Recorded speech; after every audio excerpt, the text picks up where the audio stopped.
प्रबंधक, छत्रधारी महाविद्यालय, योग एकेडमी, दयालपुर सदरपुरा, चंदौली। भैया, आज के समय में बच्चों को लेकर और शिक्षा को लेकर बहुत दिक्कतें आ रही है, इस पर क्या कहना? देखिए, हम अपने विचारों से राष्ट्र को बनाने का काम पिछले 8 दशक से कर रहे हैं और दुनिया के किसी भी समाज और राष्ट्र को बनाने का सबसे बढ़िया तरीका है वहाँ की शिक्षा व्यवस्था और संस्कार को दुरुस्त किया जाए और इसमें कोई भी कमी नाकाबिले बर्दाश्त होती है।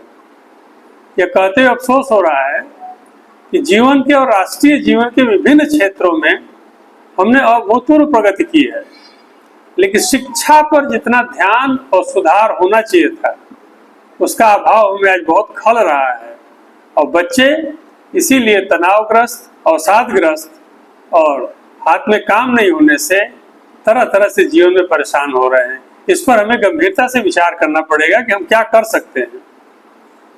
शिक्षा का ग्राफ गिरने के बाद अब बच्चे नौकरी के लिए भटक रहे हैं।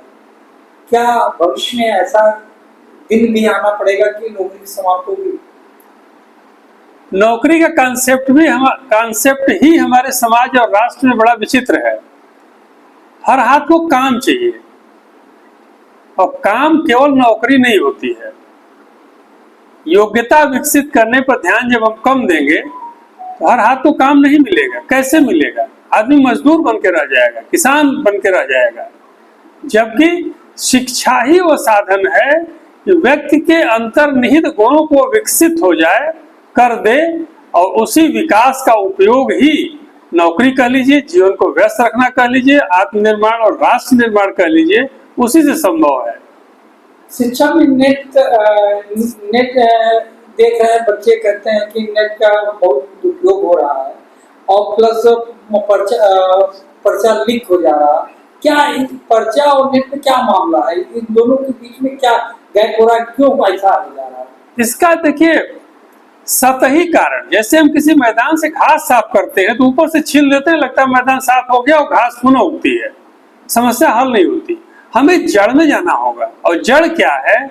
जब तक हम अपने देश में अच्छे इंसान का निर्माण नहीं करेंगे, आप लाख कानून बना लीजिए, बुराइयों से आप बच नहीं पाएंगे। जब तक मनुष्य की मनोवृत्ति रहेगी गलत काम करके इन केवल प्रकार है किसी भी तरह से धन कमाना या सफलता प्राप्त करना, तो उससे समाज और राष्ट्र का निर्माण समुचित नहीं हो पाएगा। इसका उपाय क्या हो सकता है? इसका उपाय है बिल्कुल प्राइमरी शिक्षा।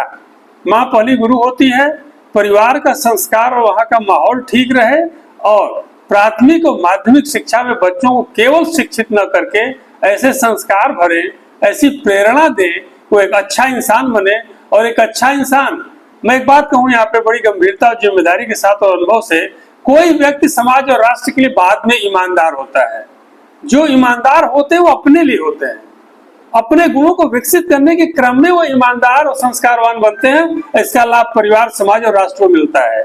इस मूल मंत्र को पकड़ करके हमें हर बच्चे को संस्कारवान, शिक्षित, विद्वान और क्षमतावान बनाना पड़ेगा। जड़ पे चोट जब तक नहीं करेंगे देश का मैदान हमें हरा भरा और साफ नहीं नजर आएगा। ये लास्ट सवाल, 15 अगस्त है, आप 15 अगस्त पर बच्चों को क्या संदेश देना? मैं, आपका प्रश्न है कि बच्चों को संदेश दें। बच्चों पे हम दोष देकर के किनारा नहीं कर सकते। बच्चों में जो दुर्गुण पैदा होते हैं वो हम सिखाते हैं। हमारी जबान से अगर अपशब्द निकलेंगे तो बच्चे सीखते हैं। तो समस्या हमारे तल पे है, गार्जियन के तल पे है, शिक्षक के तल